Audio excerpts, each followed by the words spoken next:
All right, so we've learned about for each loops. We've learned about the purpose of ArrayList. We've learned about adding and removing and the options that we have available as far as different methods go.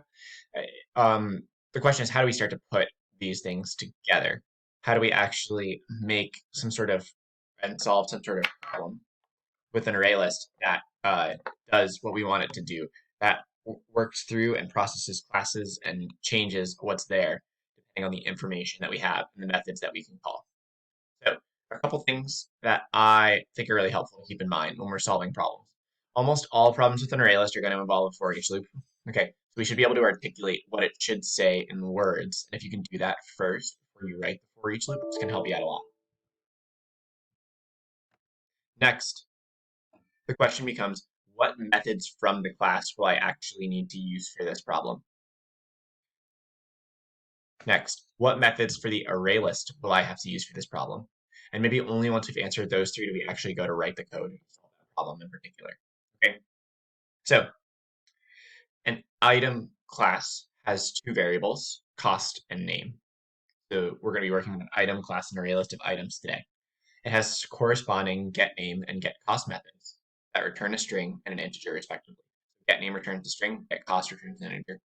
The item class has a constructor, which is item, and takes a string name and an int cost. If you want to make a new one, name and then a cost.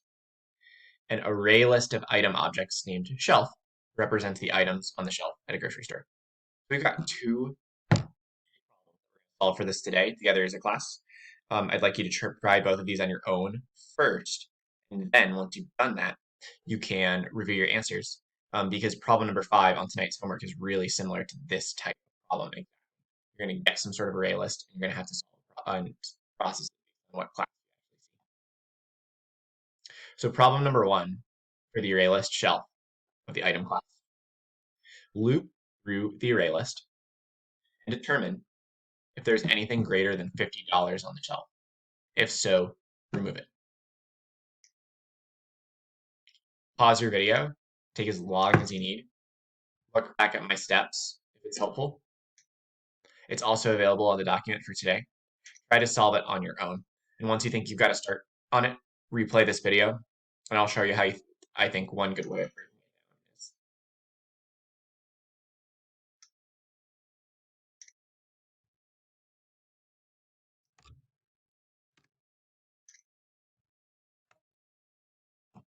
What's helpful for me to start is I'm actually going to take my rules and I'm going to put them on.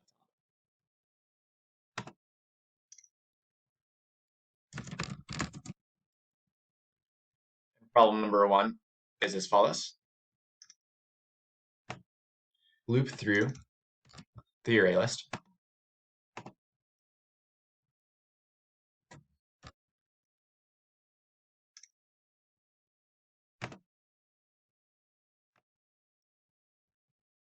And determine if there's anything greater than $50 on the shelf. If so, remove it.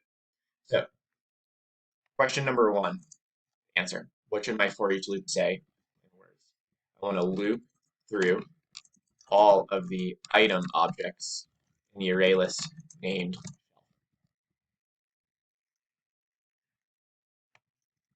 What methods from the class will I need to use? Determine if there is anything greater than $50 on the shelf. Okay? Well, I'm going to have to use getCost if it's checking $50 from the item class somewhere in here. And then what array list method will be required? If it's greater than 50, remove it from the shelf. If it seems possible, I'll use remove. Here's kind of an interesting thing. Remove goes off of an index. So I need to know the index of whatever is greater than 50.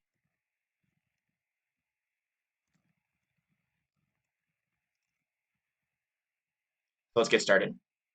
I said I want to loop through all of the item objects in the array list named shelf. So to write a for each loop that does that, I go for item. I'll just call it I, because it's convenient. For all the items I in shelf.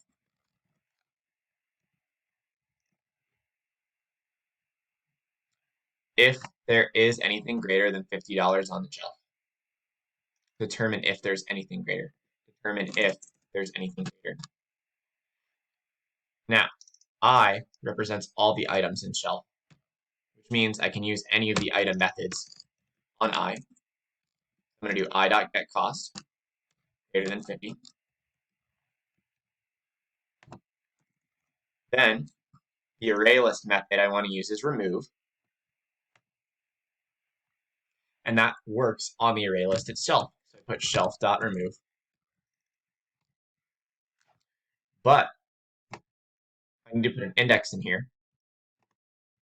So I'm actually going to call shelf.index of I in order to remove this thing. This will get the index of the I, that the current item, I, the one that I'm looking at as I loop through each of these things, and we'll remove it if it's cost.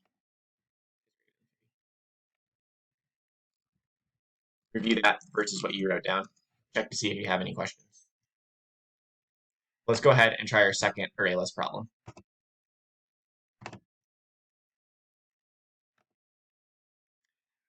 Loop through the ArrayList and determine if anything has the name tuna. If not, add the item tuna at a cost of $5 at the end of the list.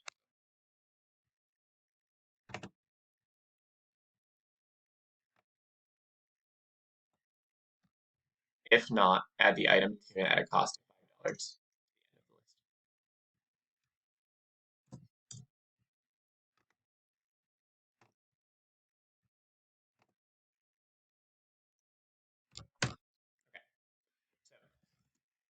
What should my for each loop say in words? Loop through all of the item objects in the ArrayList named shelf. I don't think that's changing from last time.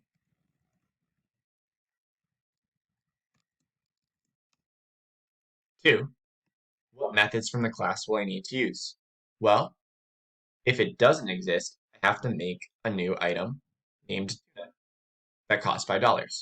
So I'm going to have to use the item name cost. And I'm also checking each item to see if it has the name tuna. So I'm also going to use getName, which, if we remember, returns. And last but not least, what methods will this thing have to use on shelf, which ArrayList methods won't have to use? Well, it adds the item tuna if there's nothing in it, so we're going to have to use add somewhere in there.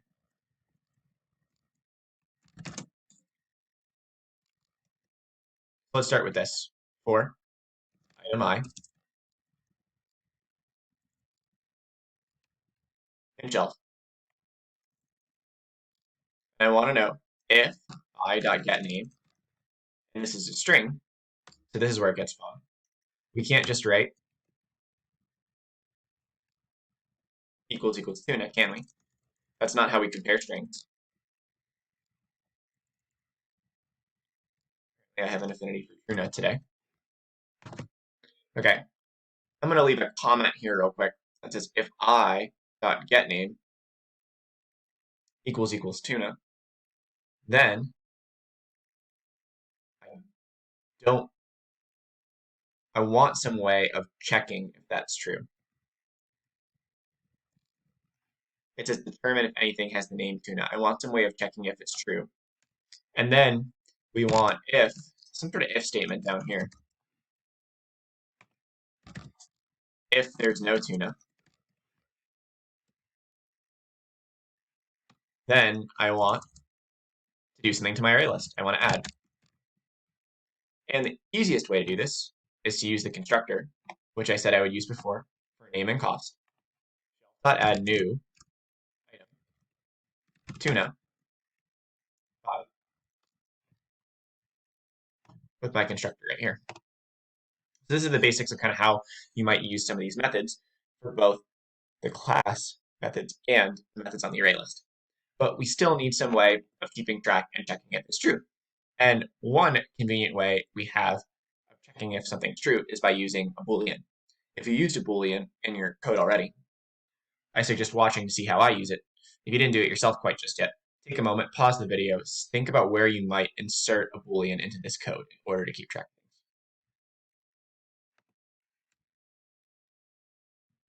What I think tends to work pretty well is if we create a Boolean called check, which assumes there's no tuna.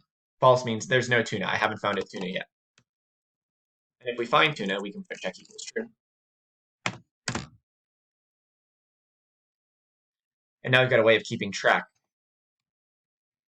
of this value. We want to check if there's no tuna. So if check is still equal to false, we can add a new item called tuna. These are an example of basic problems of kind of putting everything together. How do I use the class methods? How do I use a for each loop? How do I add and change things within the array list itself? All of these are featured in the notes for today, which are right here on the back and detailed out for how you might think about a problem like that. And I really think that this 1, 2, 3 scaffolding is super, super helpful for thinking about what pieces of the code you're going to need there. And I suggest using it on your homework assignment for tonight. Earlier during class today, I suggested completing 1 through 3 already. 4 asks you how to use a for each loop. And 5 is pretty similar to what we just did. It's a really good way for me to give feedback to you. A class named car has the following methods: get fuel tank, which returns the amount of fuel in the fuel tank as an integer; get car make, which returns the name of the car as a string. The method count efficient cars receives an array list of car objects named cars. So our array list is named cars up here. And it checks to see if the fuel tank is at least 10 gallons, and if the car make is equal to Volkswagen or Toyota or Smart Car. Those are our 3 efficient cars. It counts up the number of cars that meet these requirements and returns it. And the other thing that it checks is if a car has less than 7 gallons in its fuel tank, the method deletes it. So this is doing 2 things: counting the number of cars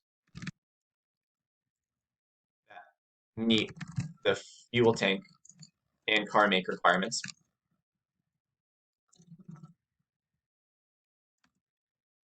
deleting cars with less than 7. This is like a relatively complex problem that might be similar to something that you get on an AP FRQ. We're not practicing them quite just yet, but I think this is about where you want to get through for today. So really take some time to think about that and submit it to me, and I'll give you a lot of good feedback on that. If you want to, I'll start from 4 to 5 today because I'm doing some presentations in Intro to Computer Science earlier in the class. But I'm really happy and excited to answer this. The next class we'll have is actually next Thursday, May 6th. We're getting pretty down to the wire on this. If you want to, there is an optional practice problem, word pair FRQ number 1. If you feel like you want to spend some time getting ready yourself, if you feel like you want to think a little bit about this, this is a pretty typical AP FRQ. They give you some sort of class with methods that share things with you, and then they give you some sort of class with that involves processing that class with an array list. Give it a shot if you've got some free time over the weekend, especially if you've got some downtime on Tuesday. And one more thing I'll note, because we have no class on Tuesday, I'm going to give you a little bit more work on Thursday, May 7th class. I also know that a lot of you have AP exams the following week. So by Tuesday, I'm going to post the work for both Thursday, May 7th and Tuesday, May 12th. And if you want to, you can just like go ahead and get it done next week such that you won't really have to worry about work in this class once your AP exams start. That'll be about the end of it. It is up to you though. I will let you take a little bit of extra time if you need to. Thanks so much for all your hard work, and please let me know what questions I can answer or how I can help.